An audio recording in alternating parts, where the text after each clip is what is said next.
the Gaza war obviously had a lot of coverage, and I think social media really played a role in getting some of the images of what happened in Gaza this time out, where I think it's a bit of a contrast to, say, the 2009 Operation Cast-led Gaza war, where the media access was a bit more limited to some degree.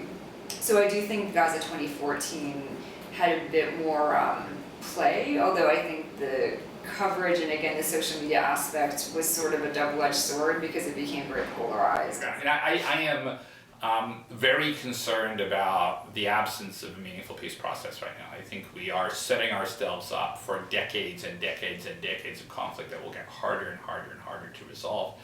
I think the core issue in that is the Israeli occupation and settlement policy. Every settlement that goes in place, every expansion of a settlement, not only geographically compromises the feasibility of a future Palestinian state, but also creates a larger constituency in Israel for a settlement. In the Canadian context is when things like the Gaza invasion happen, you don't talk about the last 80 years. You don't talk about like why Gaza's under siege. You don't even mention that Gaza's under siege. You just talk about self-defense. You talk about this one small incident and you focus everything around that, or on these tunnels or whatever.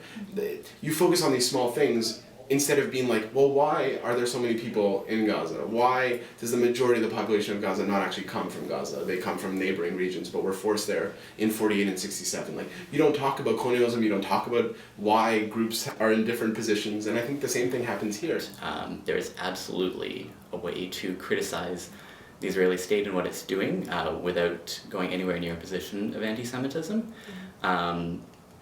I think that criticizing colonization, criticizing human rights violations, criticizing all these things clearly has nothing to do with anti-Semitism. I think that's that allegation is something that has been used in a very counterproductive and a very deceptive way by Zionists, by supporters of the State of Israel, to try and quell debate.